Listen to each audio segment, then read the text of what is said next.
दोस्तों नमस्कार, मैं बीएम मिश्र अनसुने किस्से में आज फिर हाजिर हूँ एक नई कहानी के साथ। दोस्तों इस मंगलवार मैं आपको सुनाने जा रहा हूँ कहानी मैं तुमसे दूर नहीं जाऊंगी। नहीं, जमीन बेचकर नहीं करना है पर्वतिया का ब्याह। घर के अंदर से आई ये तेज आवाज सुनकर माया और राम सुख दोनों सहम गए।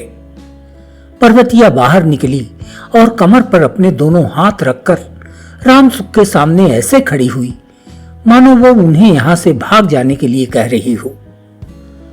तो मैं अब समझी कि बाबू के मरने के बाद आपके बोलने का ढंग क्यों बदल गया। चाचू कान खोलकर सुन लीजिए, बाबू की जमीन बाबू के नाम ही रहेगी। अब मैं उसमें करवाऊंगी खेती। तो लीजिए सुनिए पुरानी सोच से उठकर ऊपर आई एक लड़की की कहानी। अम्मा आजकल ये चाचू को क्या हो गया है, अजीब अजीब सी बातें करने लगे हैं। आज कह रहे थे तू तो अब कुछ दिनों की ही मेहमान है, कोई खाते पीते घर का लड़का मिल जाए तो इस साल तुझे हम अपने घर से विदा कर देंगे, फिर अपनी ससुराल में शान से रहना। अम्मा पहले तो चाचू ऐसी बात नहीं किया करते थे। मैं देख रही हूँ कि जब से बाबू हमें छोड़कर गए तब से चाचू के बात करने का ढंग ही बदल गया। अक्सर कहते हैं तेरी अम्मा को तो कोई फिक्र नहीं है, मुझे ही करना पड़ेगा सब। ऐसे बोलते हैं जैसे उनके सिर पर बोझ बनकर बैठी हूं मैं। क्या हो गया है उन्हें? जब देखो तब शादी, ससुराल और पता नहीं कैसी कैसी उल्टी सीधी बातें करते रहते हैं। पर्वतिया अपनी मां माया से कुछ यूं बोली जैसे वो किसी अनहोनी की आशंका से डरी हुई हो। अरे ठीक ही तो कहते हैं चाचू, अब तू बड़ी हो गई है, इस फागुन की सप्तमी से पूरे 17 साल की हो जाएगी। देख पर्वतिया, तेरे बाबू होते तो बात कुछ और थी, वो अपने हिसाब से तेरे शादी ब्याह का इंतजाम करते, लेकिन अब तो हम तेरे चाचू के ही सहारे हैं ना, वही न करेंगे सब कुछ। तू गलत न सोच, उन्हें चिंता सता रही होगी तेरे ब्याह की, इसलिए ऐसा कहते हैं। माया पर्वतिया के सिर पर हाथ रखकर एक गहरी खामोशी में डूब गई। काफी देर तक माँ बेटी एक दूसरे के सामने आंख में आंख डाले ऐसे खड़ी रहीं जैसे दोनों किसी तेज तूफान को काबू में करने की कोशिश कर रही हों। शायद ये वही खतरनाक तूफान था जो साल भर पहले माया का सब कुछ उजाड़ कर चला गया था। पर्वतिया स्कूल गई थी। जब लौट कर आई तो उसके सिर से पिता रूपी विश्वास और स्नेह का साया उठ चुका था। खेत में काम करते हुए गणेश को किसी जहरीले कीड़े ने काट लिया था। घर पहुंचे तो उनका पूरा शरीर नीला पड़ चुका था। माया दौड़ी दौड़ी वैद्य जी के पास गई और जब वापस लौटी तो गणेश इस संसार को अलविदा कह चुके थे।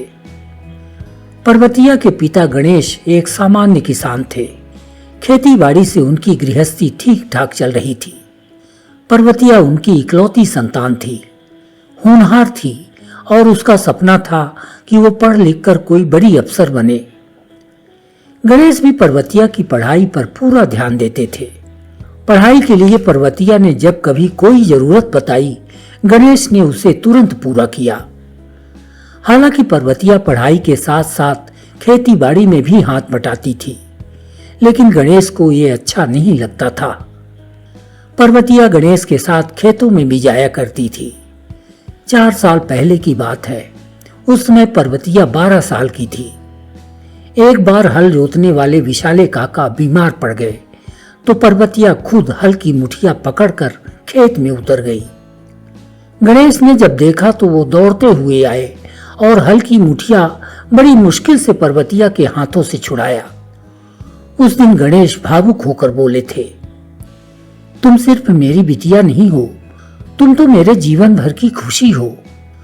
तुम्हें यदि एक खरोंच भी लग गई तो मेरे सारे सपने बिखर जाएंगे। मेरी खुशी मुझे छोड़कर चली जाएगी। फिर काफी देर तक गणेश ने पर्वतिया को समझाया था, बेटा तुम्हें पढ़ाई के अलावा कोई और काम नहीं करना है। मैं जब तक हूं तब तक तुम्हें कोई कमी न होने दूंगा। पर्वतिया हंसते हुए बोली थी, कहा बाबू अपना काम करना कोई बुरी बात थोड़ी न है। अपना ही तो खेत जोत रही थी। और बाबू जानते हो, कहते हैं मेहनत करने से दिमाग भी स्वस्थ रहता है, और जब दिमाग स्वस्थ होगा तो पढ़ाई भी अच्छी होगी। चल भाग यहाँ से, चली है मुझे अकल देने। गणेश ने पर्वतिया को खेत से ये कहकर भगा दिया था कि जा, तेरी माँ तुझे पूछ रही थी, शायद उसका कोई काम होगा। माया के मन में भविष्य की चुनौतियों का तूफान और पर्वतिया के मन में पिता के सपनों का तूफान, दोनों मजबूती के साथ इन तूफानों के सामने खड़ी थीं। इसी बीच गणेश के छोटे भाई राम सुख ने, जिन्हें पर्वतिया प्यार से चाचू कहती थी, आवाज दी, क्या चल रहा है माँ बेटी के बीच? दोनों आमने सामने ऐसे खड़ी हो जैसे एक दूसरे को पहली बार देखा है। मुझे भी तो बताओ, आंखों ही आंखों में महतारी बिटिया क्या बातें कर रही थीं? कुछ नहीं छोटे भैया, बस पर्वतिया अभी स्कूल से लौटी है। देख रही हूं कि ये दिनों दिन दुबली होती जा रही है। वही समझा रही थी कि ढंग से खाया पिया कर, शरीर कमजोर हो जाएगा तो पढ़ने लिखने में भी मन नहीं लगेगा। माया अकबका कर ऐसे बोली मानो राम सुख ने उसे आधी नींद से जगा दिया हो। वो सिर के पल्लू को संभालती हुई राम सुख के पास जा खड़ी हुई। पर्वतिया घर के अंदर चली गई। भौजी, कई दिनों से तुमसे एक जरूरी बात करने की सोच रहा था, मौका ही नहीं मिल रहा था।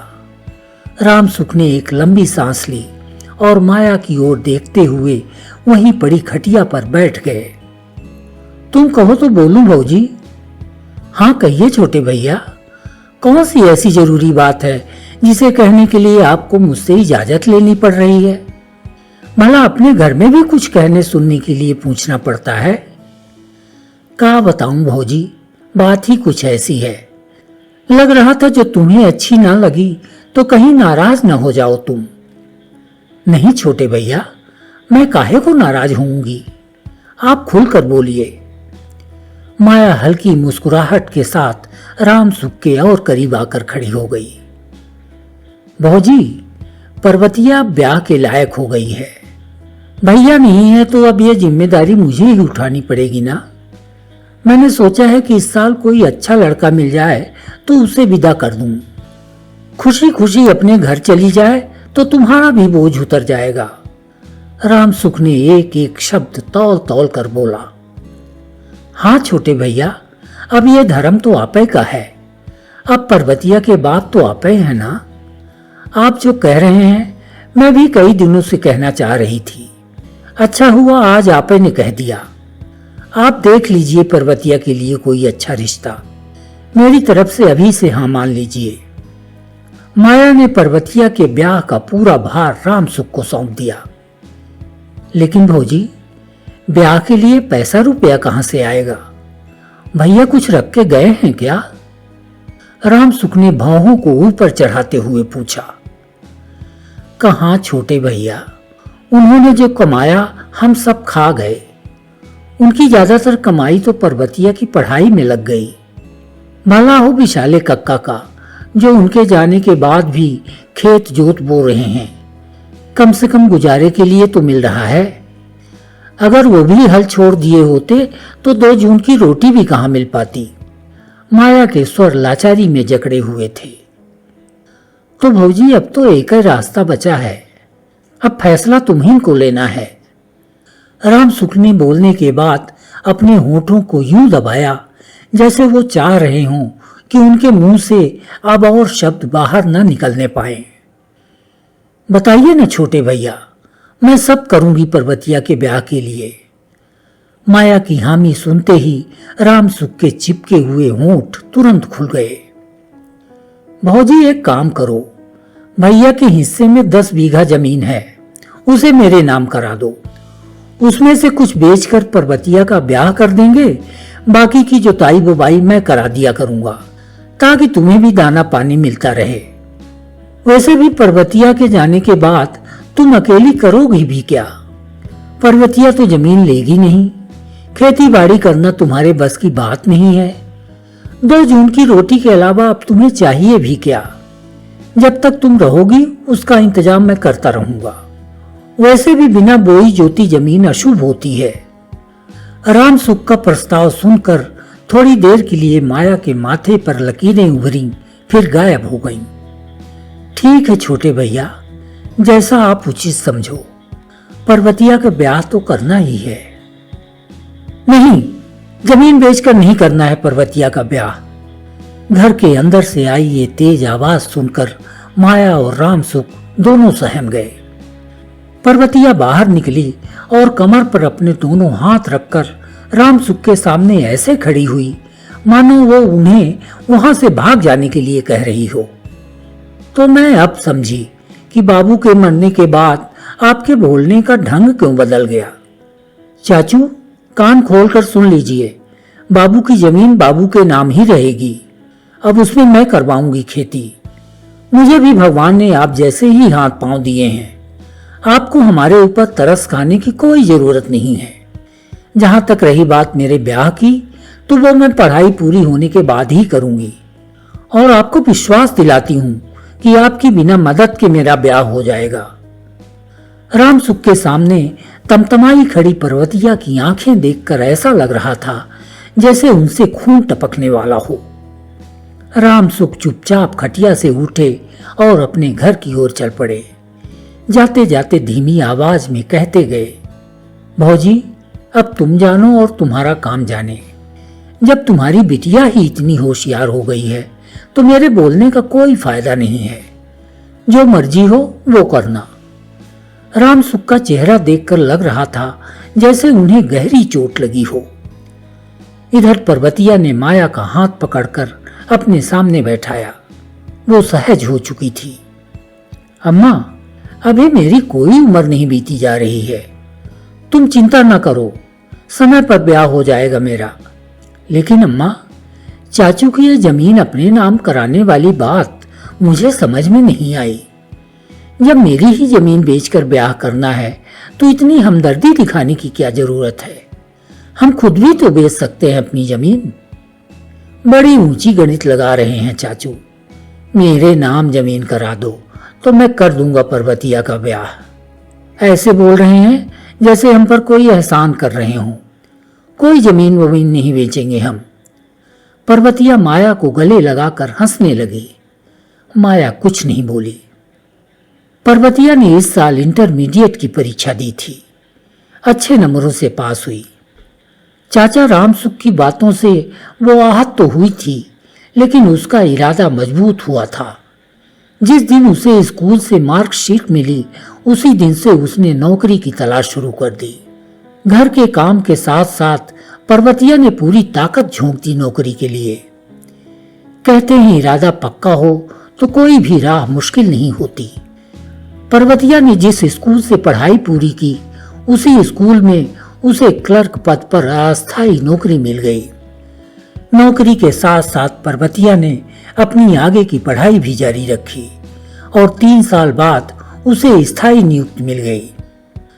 पर्वतिया की नौकरी जब पक्की हो गई तो उसने अपने सारे खेत ठेके पर दे दिए। समय समय पर वो खुद देखरेख करती, लिहाजा इतनी उपज हो जाती थी कि माँ बेटी का खर्च बड़े आराम से चल जाता था। इस बीच पर्वतिया अपनी तनख्वाह बचाती रही।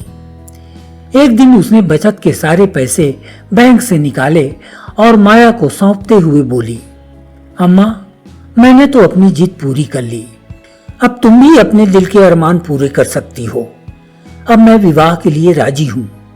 कहो तो लड़का भी ढूंढ कर ला सकती हूँ। लेकिन अम्मा, मैं शादी के बाद भी तुमसे दूर नहीं जाऊंगी। माया पर्वतिया को गले लगाकर ऐसे खिलखिलाई जैसे ऊपर वाले ने उसकी झोली में दुनिया की सारी खुशी डाल दी हो। शादी के बाद पर्वतिया ससुराल चली गई, लेकिन समय समय पर वो अपनी माँ और खेतीबाड़ी को देखने के लिए आती रही। उसने शादी के बाद भी माया को अकेलापन महसूस नहीं होने दिया। मित्रों, आपको ये कहानी कैसी लगी? कमेंट बॉक्स में हमें जरूर बताएं। कहानी यदि अच्छी लगी हो तो लाइक व शेयर करना न भूलें। और हाँ, यदि आपने अब तक हमारे चैनल को सब्सक्राइब नहीं किया है तो कृपया कर लें।